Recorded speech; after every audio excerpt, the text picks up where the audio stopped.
মাটি ছাড়াই tomato, lettuce আর strawberry চাষ। এটা কি সত্যিই সম্ভব? আজ যে প্রযুক্তি দেখবেন তা ভবিষ্যতের কৃষিকে বদলে দিতে পারে। হাইড্রোপনিক্স কি? হাইড্রোপনিক্স হল এমন একটি চাষ পদ্ধতি যেখানে মাটির পরিবর্তে পুষ্টি সমৃদ্ধ পানির মাধ্যমে গাছকে প্রয়োজনীয় খাদ্য দেওয়া হয়। অনেক ক্ষেত্রে গাছকে ধরে রাখতে নারকেলের ছোবড়া, কোকো, কয়ার, পারলাইট বা ক্লে পিলেটের মতো মাধ্যম ব্যবহার করা হয়। তবে এগুলো মাটির বিকল্প নয়, শুধু গাছকে সমর্থন দেয়। কেন সারা বিশ্বে জনপ্রিয়? কম জায়গায় বেশি উৎপাদন। কেন সারা বিশ্বে জনপ্রিয়? কম জায়গায় বেশি উৎপাদন। সারা বছর চাষ করা যায়। পানি সাশ্রয় হতে পারে। শহরের ছাদ, ঘরের ভেতর বা গুদামেও চাষ সম্ভব। কিভাবে কাজ করে? ১. পানিতে নির্দিষ্ট পুষ্টি মেশানো হয়। ২. সেই পুষ্টি শিকড়ে পৌঁছে যায়। ৩. শিকড় সহজে খাদ্য পায়। ৪. ফলে অনেক ফসল দ্রুত বৃদ্ধি পেতে পারে। কোন ফসল বেশি চাষ হয়? লেটুস, পালং শাক, টমেটো, শসা, মরিচ, স্ট্রবেরি, বিভিন্ন হার্বাস। সম্ভাব্য সুবিধা: অনেক সিস্টেমে পানি পুনর্ব্যবহার করা হয়, তাই পানি সাশ্রয় হতে পারে। আগাছার সমস্যা কম। মাটি সম্পর্কিত কিছু রোগ ও পোকামাকড়ের ঝুঁকি কম হতে পারে। অল্প জায়গায় চাষ সম্ভব। সীমাবদ্ধতা: শুরুতে খরচ বেশি হতে পারে। বিদ্যুৎ বা পাম্পের ওপর নির্ভরশীল অনেক সিস্টেম। পুষ্টি ও পানির ভারসাম্য নিয়মিত পর্যবেক্ষণ করতে হয়। সঠিকভাবে রক্ষণাবেক্ষণ না করলে পুরো সিস্টেমের গাছে দ্রুত সমস্যা ছড়াতে পারে। ভবিষ্যতের কৃষি: বিশ্বজুড়ে স্মার্ট ফার্মিং, ভার্টিক্যাল ফার্মিং এবং নিয়ন্ত্রিত পরিবেশে চাষে হাইড্রোপনিক্সের ব্যবহার বাড়ছে। বিশেষ করে যেখানে জমি কম বা আবহাওয়া কঠিন, সেখানে এই প্রযুক্তি গুরুত্বপূর্ণ ভূমিকা রাখতে পারে। শেষ কথা: আপনার এলাকায় যদি মাটি ছাড়াই সবজি চাষ শুরু হয়, আপনি কি এই প্রযুক্তি ব্যবহার করতে আগ্রহী? কমেন্টে অবশ্যই জানান। কেন সারা বিশ্বে হাইড্রোপনিক চাষ এত জনপ্রিয়? ১. মাটি ছাড়াই চাষ সম্ভব। যেখানে উর্বর জমি কম, সেখানেও সবজি উৎপাদন করা যায়। ২. পানি সাশ্রয়। অনেক হাইড্রোপনিক সিস্টেমে পানি পুনর্ব্যবহার করা হয়, তাই প্রচলিত চাষের তুলনায় অনেক কম পানি লাগে। ৩. অল্প জায়গায় বেশি উৎপাদন। ছাদ, গুদাম, গ্রিনহাউস বা ঘরের ভেতরেও চাষ করা যায়। ৪. আবহাওয়ার ওপর নির্ভরতা কম। নিয়ন্ত্রিত পরিবেশে সারা বছর চাষ করা সম্ভব। ৫. পরিষ্কার ও মানসম্মত ফসল। মাটি ব্যবহার না হওয়ায় মাটি সম্পর্কিত কিছু রোগের ঝুঁকি কমতে পারে। ৬. দ্রুত বৃদ্ধি। সঠিক পুষ্টি ও পরিবেশ পেলে অনেক ফসল দ্রুত বেড়ে ওঠে। ৭. বিশ্বের অনেক দেশে ব্যবহার। যুক্তরাষ্ট্র, নেদারল্যান্ডস, জাপান, সিঙ্গাপুর, সংযুক্ত আরব আমিরাত সহ অনেক দেশে এই প্রযুক্তির ব্যবহার বাড়ছে। ৮. ভবিষ্যতের কৃষি প্রযুক্তি। জনসংখ্যা বাড়ছে, কিন্তু কৃষিজমি বাড়ছে না। তাই কম জায়গায় বেশি উৎপাদনের জন্য হাইড্রোপনিক্সকে ভবিষ্যতের গুরুত্বপূর্ণ কৃষি প্রযুক্তিগুলোর একটি হিসেবে দেখা হচ্ছে। হাইড্রোপনিক্স কিভাবে কাজ করে? প্রথমে একটি বিশেষ ট্যাঙ্কে পরিষ্কার পানির সঙ্গে গাছের জন্য প্রয়োজনীয় পুষ্টি, নিউট্রিয়েন্ট, মিশিয়ে একটি পুষ্টিকর দ্রবণ তৈরি করা হয়। এরপর সেই পুষ্টি সমৃদ্ধ পানি পাইপ বা চ্যানেলের মাধ্যমে গাছের শিকড়ে নিয়মিত পৌঁছে দেওয়া হয়। গাছের শিকড় সরাসরি পানি থেকে nitrogen, phosphorus, potassium, calcium, magnesium সহ প্রয়োজনীয় পুষ্টি গ্রহণ করে। শিকড়ে পর্যাপ্ত অক্সিজেন পৌঁছানোর ব্যবস্থাও রাখা হয়, যাতে গাছ সুস্থভাবে বেড়ে উঠতে পারে। অনেক হাইড্রোপনিক সিস্টেমে একই পানি বারবার পরিশোধন করে পুনরায় ব্যবহার করা হয়, ফলে পানির অপচয় কম হয়। বিভিন্ন ধরনের হাইড্রোপনিক পদ্ধতি রয়েছে, যেমন নফট, নিউট্রিয়েন্ট ফিল্ম টেকনিকো, ডিপ ওয়াটার কালচার, ডোকস, drip system, ebb and flow, aeroponics. প্রতিটি পদ্ধতির কাজের ধরন কিছুটা ভিন্ন হলেও মূল ধারণা একটাই: মাটি ছাড়াই পুষ্টিসমৃদ্ধ পানি দিয়ে গাছের বৃদ্ধি নিশ্চিত করা। এই কারণেই হাইড্রোপনিক্সকে ভবিষ্যতের আধুনিক কৃষি প্রযুক্তির অন্যতম গুরুত্বপূর্ণ পদ্ধতি হিসেবে ধরা হয়। হাইড্রোপনিক্সে কোন ফসল বেশি চাষ হয়? ১. লেটুস। হাইড্রোপনিক্সে সবচেয়ে বেশি চাষ হওয়া ফসলগুলোর একটি। এটি দ্রুত বৃদ্ধি পায় এবং বাজারে ভালো চাহিদা রয়েছে।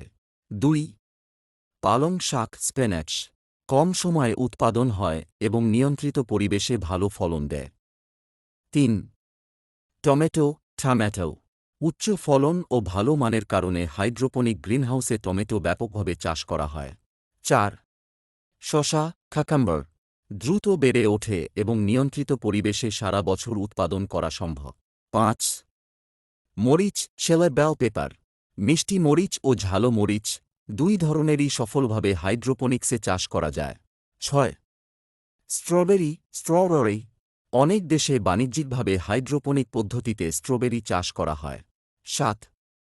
বিভিন্ন হার্বস যেমন তুলসী, বাসিল, পুদিনা, মেন্ট, ধনেপাতা, কোরিয়ান্ডার, পার্সলি ইত্যাদি। ৮. পেঁয়াজ পাতা, গ্রিন অনিয়ন। স্বল্প সময়ে উৎপাদন হয় এবং ছোট জায়গাতেও চাষ করা যায়। ৯. কেলে ও অন্যান্য পাতাযুক্ত সবজি, কালে লিফি গ্রিনস। পুষ্টিগুণ বেশি হওয়ায় বিশ্বজুড়ে এর চাহিদা বাড়ছে। ১০. ম্যাক্রোগ্রিনস। অল্প সময়ে উৎপাদন হয় এবং রেস্টুরেন্ট ও স্বাস্থ্যসচেতন মানুষের কাছে খুবই জনপ্রিয়। তবে ধান, গম বা ভুট্টার মতো বড় মাঠের ফসল সাধারণত বাণিজ্যিকভাবে হাইড্রোপনিক্সে চাষ করা হয় না, কারণ সেগুলোর জন্য এই পদ্ধতি অর্থনৈতিকভাবে কম উপযোগী। হাইড্রোপনিক্সের সম্ভাব্য সুবিধা: ১. কম জায়গায় বেশি উৎপাদন। হাইড্রোপনিক পদ্ধতিতে অল্প জায়গাতেও অনেক গাছ চাষ করা যায়। তাই শহরের ছাদ, বারান্দা বা গ্রিনহাউসেও সফলভাবে চাষ সম্ভব। ২. পানির সাশ্রয়। অনেক হাইড্রোপনিক সিস্টেমে পানি পুনর্ব্যবহার করা হয়, ফলে প্রচলিত চাষের তুলনায় অনেক কম পানি প্রয়োজন হতে পারে। ৩. সারা বছর চাষ করা যায়। নিয়ন্ত্রিত পরিবেশে গরম, শীত বা বর্ষা প্রায় সব ঋতুতেই চাষ করা সম্ভব। ৪. আগাছার সমস্যা কম। মাটি না থাকায় আগাছা জন্মানোর সুযোগ অনেক কম থাকে, ফলে আগাছা পরিষ্কারের জন্য অতিরিক্ত শ্রম কম লাগে। ৫. মাটি সম্পর্কিত কিছু রোগের ঝুঁকি কম। মাটি ব্যবহার না করায় মাটি থেকে ছড়ানো কিছু রোগ ও পোকামাকড়ের সমস্যা কম হতে পারে। ৬. উন্নত মানের ফসল উৎপাদনের সুযোগ। সঠিকভাবে পরিচর্যা করলে সমান আকারের ও ভালো মানের সবজি ও ফল উৎপাদন করা সম্ভব। ৭. সময় সাশ্রয়।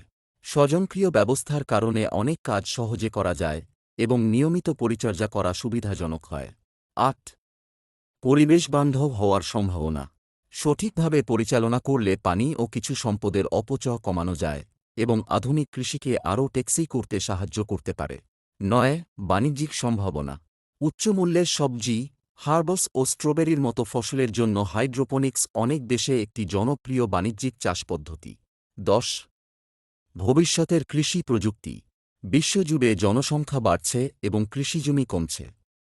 তাই কম জায়গায় বেশি উৎপাদনের জন্য হাইড্রোপনিক্সকে ভবিষ্যতের গুরুত্বপূর্ণ কৃষি প্রযুক্তিগুলোর একটি হিসেবে বিবেচনা করা হচ্ছে।